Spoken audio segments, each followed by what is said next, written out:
Hi everyone, so my name is C A Sandeep Kumar और आज मैं एक इम्पॉर्टेंट टॉपिक पर आपके साथ डिस्कशन करने वाला हूं। बहुत सारे लोगों को ईमेल्स और मैसेजेस आ रहे हैं, खासकर वे लोग जो मार्केट में इन्वेस्टमेंट करते हैं या फिर ट्रेडिंग करते हैं, एफएनओ ट्रांजैक्शंस करते हैं। आप सभी को बहुत सारे मैसेजेस आ रहे हैं स्टेटिंग कि आप अपना ATR फाइल कर लीजिए पुराने सालों का। 31 मार्च 2025 लास्ट डेट है इसकी, और क्योंकि ये पोर्टल पर डायरेक्टली फाइल नहीं होती है तो इसका एक अलग प्रोसेस है फाइल करने का। इस वीडियो में मैं स्टेप बाय स्टेप आपको सिखाने वाला हूं कि कैसे आप अपनी ITR को खुद स्पेशली FNO के केस में कैसे फाइल कर सकते हैं। तो चलिए वीडियो को स्टार्ट करते हैं। मैं पोर्टल पर आ जाता हूं। तो जैसे ही आप पोर्टल पर आते हैं, यहाँ पे भी आप देखिए missed filing deadline to file the ITR you can be still filed. One moment, ये फिर You can still file it for assessment year 22-23, 23-24 and 24-25। मैं आपको फिर से बता दूं कि अगर आप स्टॉक मार्केट में ट्रांजैक्शंस करते हैं, इन्वेस्टर हैं, ट्रेडर हैं, FNO करते हैं, कमोडिटीज़ करते हैं, तो उस सिचुएशन में आपका ITR फाइल करना मैंडेटरी हो जाता है। चाहे आपकी इनकम है या नहीं है, लॉसेस हैं या प्रॉफिट्स है, इससे ज़्यादा फर्क नहीं पड़ता। लॉसेस के केस में भी ITR फाइल करी जाती है, और अगर आपकी इनकम 2.5 लाख से कम है, बहुत बेसिक अमाउंट है, in that case also mandatory है आपको ITR फाइल करना। तो सबसे पहले इनकम टैक्स पोर्टल पर आप आएंगे और डाउनलोड सेक्शन पर आपको क्लिक करना है। यहाँ पर आपको असेसमेंट ईयर चूज़ करना है, जिस भी साल का आपको फाइल करना। मान लीजिए 22-23 का अगर फाइल करना है तो आपको यहाँ पे ईयर चूज़ करना है 22-23। इसके बाद आप ITR देखिए, ITR 1 और ITR 2 काफ़ी सिंपल है, इसमें मैंने काफ़ी वीडियोस पहले बनाई हुई हैं, आप चेक कर सकते हैं। मैं अभी डिस्कस करने वाला हूँ ITR 3 की, जो थोड़ी सी कॉम्प्लिकेटेड है, लेकिन अगर आप इसे ध्यान से वीडियो को पूरा देखेंगे तो आप इसे तरीके से समझ जाएंगे और खुद फाइल कर लेंगे। यूटिलिटी एक्सेल बेस्ड, आपको इस पर क्लिक करना है और ये फाइल डाउनलोड कर लेनी है। इस फाइल को आप राइट क्लिक कीजिए और एक्सट्रैक्ट ऑल कर लीजिए। राइट, तो फाइल आपकी एक्सट्रैक्ट हो गई, इसे ओपन कर लीजिए। सबसे पहले इस तरह से आपके पास फाइल ओपन हो जाती है, इसे एनेबल एडिटिंग कर लीजिए। अब यहाँ पे देखिए, इस तरह से आपको एक एरर आएगी, माइक्रोसॉफ्ट हैज ब्लॉक्ड। ओके, सो इसको क्या करना है, इसको फाइल को एक बार क्लोज कीजिए। इस पर सिंपली आपको राइट क्लिक करना है और यहाँ पे आपको प्रॉपर्टीज़ पे आना है। प्रॉपर्टीज़ पे आपको अनब्लॉक पे क्लिक करना है, ओके कर दीजिए। तो अब ये फाइल ओके हो जाएगी, अब ये फाइल प्रॉपरली ओपन हो जाएगी।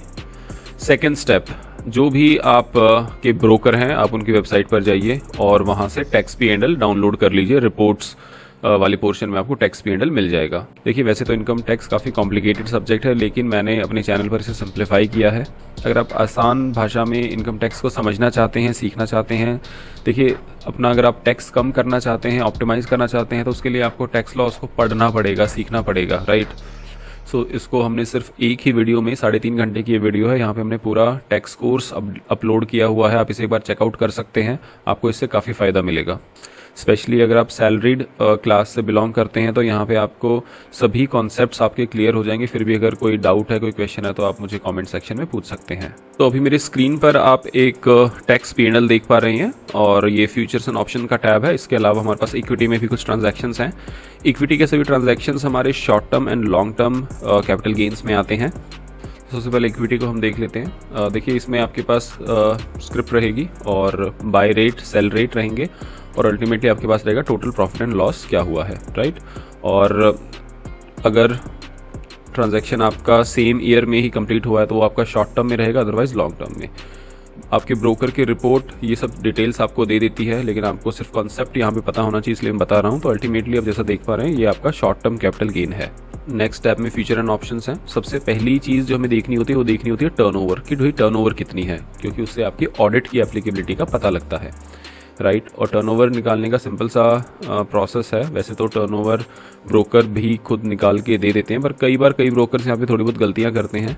हमें इसका सिंपल सा तरीका देख लेना कैसे हमें फाइंड आउट करनी है। सो हमें इसके लिए जो भी आपको प्रॉफिट या लॉस हुआ है, देखिए या तो प्रॉफिट होगा या फिर लॉस होगा। प्रॉफिट का फिगर आपका पॉजिटिव में है और लॉस का फिगर आपका नेगेटिव में है। आपको अगर कोई भी वैल्यू नेगेटिव में है तो आपको नेगेटिव को कंसिडर नहीं करना है, आपको मानना है कि सारी वैल्यूज़ पॉजिटिव हैं। तो देखिए, टर्नओवर आपकी 1400 है, 1400, 25,418 नेगेटिव था तो आपकी टर्नओवर ली गई 25,418, 93 is 93, 16925 is negative, 16925 is 16925, 1206 is 1206। आप सिंपल सा एक फॉर्मूला लगा सकते हैं, मे बी लास्ट टैब में,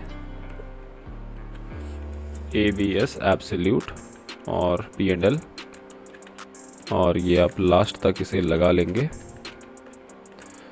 तो आपको सारी वैल्यूज आ जाएंगी। आप देख पा रहे हैं 100, 1 करोड़, 1,731 रुपीज़ की आपकी टर्नओवर आ रही है, जो कि सिस्टम ने भी सेम ही कैलकुलेट की हुई है रिपोर्ट में। तो हमें सिर्फ एक लॉजिक पता होना चाहिए, वो हमने सीख ही लिया है। अब देखिए यहाँ पे टोटल प्रॉफिट है, यहाँ पे टोटल प्रॉफिट एंड लॉस है। आप एक बार देख लीजिए ये भी कितना आपका अमाउंट है। सो जैसा कि आप देख पा रहे हैं स्क्रीन पर, टोटल 4,18,296 का लॉस हुआ है पर्सन को, एसएससी को, राइट।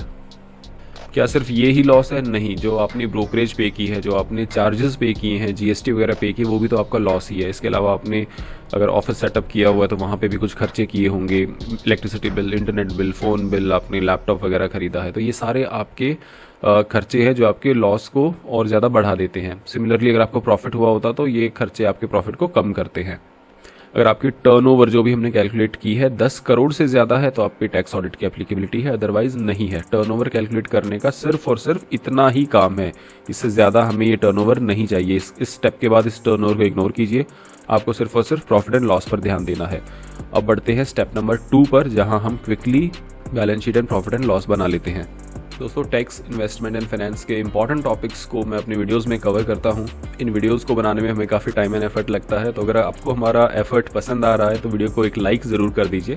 तो देखिए स्क्रीन पर एक नॉर्मल हमने स्ट्रक्चर तैयार किया है, trading account, profit and loss account and then your balance sheet, ठीक है।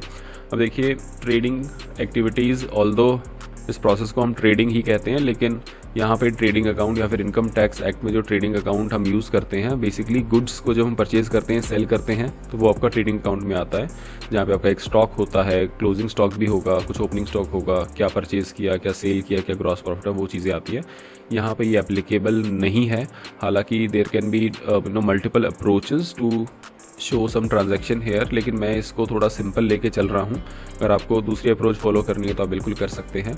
सो ट्रेडिंग अकाउंट में मैं कुछ भी कंसिडर नहीं करता हूँ। इसके अलावा प्रॉफिट एंड लॉस अकाउंट में जो भी आपका अगर एफएनओ में लॉस हुआ है तो लॉस आपका डेबिट साइड आ जाता है, और बाकी के सभी खर्चे जो भी आपका ब्रोकरेज है, जीएसटी वगैरह है, इसके अलावा भी अगर आपके और भी कुछ खर्चे, फॉर एग्जांपल कुछ लोग कोर्स वगैरह बाई करते हैं, कुछ सब्सक्रिप्शन फीस पे कर रहे हैं, कुछ प्रोफेशनल फीस पे की है किसी को, बिल्कुल वे एक्सपेंसेस ही कंसिडर कीजिए जो आपने एक्चुअल में पे किए हैं, बैंक स्टेटमेंट में रिफ्लेक्ट कर रहे हैं और आपके पास उनका कुछ प्रॉपर प्रूफ है, रिसीट है, इनवॉइस है, राइट।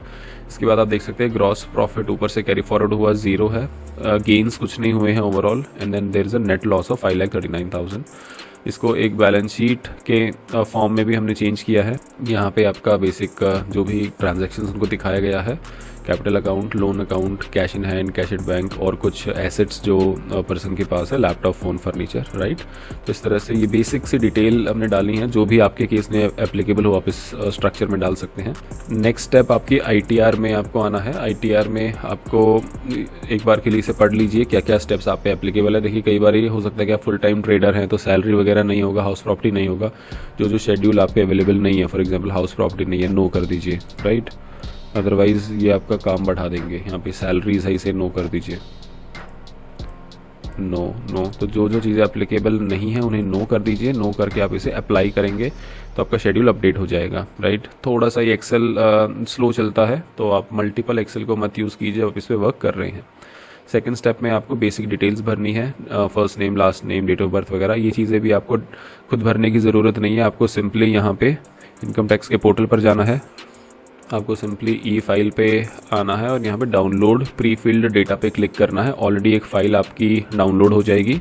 इसके बाद आपको इंपोर्ट प्री फिल पर क्लिक करना है और वो फाइल का आपको जो भी लोकेशन पे आपने सेव किया उसका लिंक दीजिए, पूरी फाइल आपकी ऑटोमेटिकली अपडेट हो जाती है, ओके। इसके बाद आपको filed in response to notice, यहाँ पे आपको सिलेक्ट करना है अपडेटेड रिटर्न। अपडेटेड रिटर्न के केस में 139(8)(a) आपको चूज़ करना है। रेजिडेंशियल स्टेटस आप चूज़ कीजिए, रेजिडेंट, राइट। तो 1 बाय 1 आप जैसे जैसे ये स्टेप्स फिल करते हैं, एक्सेल थोड़ा सा टाइम लेता है but it will be working. जैसा कि आप नेक्स्ट टैब में देख सकते हैं, यहाँ पर आपको सिलेक्ट करना है whether you have filed this return previously. अगर फाइल की है तो येस कीजिए, नहीं किया तो नो कर दीजिए। और यहाँ पे आपको रीज़न अपडेट करना रहेगा, return previously not filed, okay. और यहाँ पे are you eligible to file updated return, yes you are eligible. और यहाँ पे आपको टाइम ड्यूरेशन देना पड़ेगा, are you filing updated during between 12 to 24 months, ये वाला ऑप्शन आपको चूज़ करना है, ओके। एक एक शीट को आप जब अपडेट कर देते हैं तो वैलिडेट पर आपको क्लिक करना है। ये शीट मैं ऑलरेडी फिल कर चुका हूँ, क्योंकि अदरवाइज़ वीडियो बहुत ज़्यादा लंबी बन जाएगी। तो ऑलरेडी मैंने इसे फटाफट से फिल किया और मैं आपको इन्फॉर्मेशन स्क्रीन पर ही दिखा रहा हूँ। आप यहाँ पे अदर सर्विसेज चूज़ कर सकते हैं और यहाँ पे क्लियरली आप ट्रेड डिस्क्रिप्शन में फ्यूचर्स एंड ऑप्शंस डाल दीजिए, ताकि ये क्लियर हो जाए कि किस ट्रांजैक्शन क्या आपका नेचर ऑफ बिजनेस है। ऑलरेडी हम एक्सेल फाइल में बैलेंस शीट अपनी बना ही चुके हैं, तो आपको सिर्फ और सिर्फ वहाँ से नंबर्स कॉपी करने हैं और यहाँ पे आपको पेस्ट कर देना है। Sometimes cutting and pasting will not work so nicely, तो आप उसको मैनुअली टाइपिंग कर सकते हैं, राइट। सो इस तरह से आपकी बैलेंस शीट बहुत आसानी से अपडेट हो जाएगी। ट्रेडिंग अकाउंट में हमने वहाँ भी कुछ नहीं डाला था, यहाँ पे पूरा का पूरा ब्लैंक रहेगा, एज इट इज़ से छोड़ दीजिए। मैन्युफैक्चरिंग एक्सपेंसेस कुछ नहीं है, एज इट इज़। और जो टैब्स आप कंप्लीट करने हैं वैलिडेट बटन पर क्लिक कीजिए, ताकि वो शीट ओके हो जाए। जैसे अगर मैं इस पर क्लिक करता हूँ तो द शीट इज़ ओके, ऐसा आना चाहिए। अब जो आपके ब्रोकरेज वगैरह के खर्चे हैं वो स्पेसिफिक आपको टेम्पलेट में नहीं मिलेंगे। टेम्पलेट में कुछ जनरल खर्चे हैं, होटल और travelling, foreign travelling expenses, conveyance. लेकिन जो आपके इस टाइप के खर्चे हैं, जैसे SEBI fee, security transaction tax, वो आप अलग से अदर सेक्शन में डाल सकते हैं, राइट। जो चीज़ें एप्लीकेबल है आप डालते रहिए और नेक्स्ट टैब्स पर बढ़ जाइए। ये मैं आपको क्लियर कर दूं कि अगर आपके पास सिर्फ और सिर्फ लॉसेस हैं और आपके पास कुछ भी इनकम नहीं है, तो आप अपनी ITR नहीं फाइल कर पाएंगे। आपकी जो है इनकम कम से कम 2.5 लाख से 5 लाख के बीच होनी चाहिए, ताकि आप एक लेट फीस 1000 रुपये की नॉमिनल फीस पे करके अपनी ITR को प्रोसेस कर सके। तो प्लीज़ इंश्योर कीजिए कि आपकी इतनी इनकम है। 2.5-3 लाख रुपए की किसी की भी इनकम होती है साल भर की, आप देखेंगे इंटरेस्ट वगैरह में, अदर सोर्सेज में, या फिर कुछ सैलरी में कुछ ना कुछ आपको वहाँ पे इनकम रिफ्लेक्ट करनी पड़ेगी, तभी आप अपनी ITR फाइल कर पाएंगे। जैसे मैंने बताया कि आपको 1000 रुपीज़ की लेट फीस ज़रूर पे करनी पड़ेगी, विदाउट दैट आप नहीं अपने रिटर्न को फाइल कर पाएंगे। तो इसके लिए आप सिंपली इनकम टैक्स पोर्टल पर ई-पे टैक्स पर आ जाइए, और अगर आप नेट बैंकिंग ईजिली यूज़ करते हैं, नेट बैंकिंग आपको पता है, तो आप आसानी से अपना टैक्स भी पे कर पाएंगे। आपको यहाँ पे अपना पैन नंबर डालना है, कंफर्म करना है पैन नंबर, मोबाइल नंबर डालिए, OTP आ जाएगा और स्टेप बाय स्टेप आप यहाँ पे अपना टैक्स पे कर देंगे। चालान की जो डिटेल्स होती हैं, चालान को संभाल के रखिए, क्योंकि वो डिटेल्स आपको अपनी ITR में भी डालनी पड़ती हैं। अब एज अ नेक्स्ट स्टेप आपको सभी डिटेल्स फिल करने के बाद कैलकुलेट टैक्स पर क्लिक करना है, और कैलकुलेट टैक्स होने के बाद ही आप अपनी JSON फाइल को जनरेट कर पाएंगे। So click on the calculate tax, और टैक्स कैलकुलेट पर क्लिक करने के बाद आपको जनरेट JSON पर क्लिक करना है। जैसे आप जनरेट JSON पर क्लिक करेंगे, कि JSON फाइल जनरेट होकर सेम फोल्डर में सेव हो जाएगी जहां आपकी ITR सेव्ड है। इसके बाद आपको सिंपली ई फाइल पे आना है। ई फाइल पर आप क्लिक करेंगे, income tax return, file income tax return पर आप क्लिक करेंगे। इस तरह से आपको एक ऑप्शन मिलेगा, यहाँ पर आप अपना जो भी असेसमेंट ईयर है चूज़ कर लीजिए। मैं 22-23 चूज़ कर रहा हूँ। यहाँ पे आपको चूज़ करना है अपडेटेड रिटर्न, इसे नो कर दीजिए, और यहाँ पर आप चूज़ करेंगे ITR 3, और उसके बाद आप कंटिन्यू पर क्लिक कर देंगे। तो यहाँ पे आपको कहा जाएगा कि आप अपने ITR को यहाँ पे अटैच कीजिए। तो जस्ट क्लिक ऑन दिस, जो भी आपकी फाइल है, आप जैसे यहाँ पे इट विल टेक मे बी 10 सेकेंड्स, और ये आपका इस तरह से मैसेज आएगा, वैलिडेशन सक्सेसफुल। आप प्रोसीड टू वेरिफिकेशन पर क्लिक कीजिए, आधार बेस्ड OTP आएगा और आपकी फाइल सबमिट हो जाएगी। देखिए, वैसे तो इनकम टैक्स काफ़ी कॉम्प्लिकेटेड सब्जेक्ट है, लेकिन मैंने अपने चैनल पर इसे सिंप्लीफाई किया है। अगर आप आसान भाषा में इनकम टैक्स को समझना चाहते हैं, सीखना चाहते हैं, देखिए अपना अगर आप टैक्स कम करना चाहते हैं, ऑप्टिमाइज करना चाहते हैं, तो उसके लिए आपको टैक्स लॉस को पढ़ना पड़ेगा, सीखना पड़ेगा, राइट। सो इसको हमने सिर्फ एक ही वीडियो में 3.5 घंटे की ये वीडियो है, यहाँ पे हमने पूरा टैक्स कोर्स अपलोड किया हुआ है। आप इसे एक बार चेकआउट कर सकते हैं, आपको इससे काफ़ी फ़ायदा मिलेगा। स्पेशली अगर आप सैलरीड क्लास से बिलोंग करते हैं, तो यहाँ पे आपको सभी कॉन्सेप्ट्स आपके क्लियर हो जाएंगे। फिर भी अगर कोई डाउट है, कोई क्वेश्चन है, तो आप मुझे कमेंट सेक्शन में पूछ सकते हैं। सो आपने देखा कि एक सिंपल तरीके से हमने ITR U को फाइल किया, जहाँ हमने ITR 3 बेसिकली जो फ्यूचर्स एंड ऑप्शंस के लिए ITR यूज़ होती है, उसे हमने फाइल किया विदाउट एनी एरर्स। अगर आपके कोई क्वेरीज हैं, क्वेश्चंस हैं, तो मुझे कमेंट सेक्शन में पूछ सकते हैं। Thank you so much for watching and जय हिंद।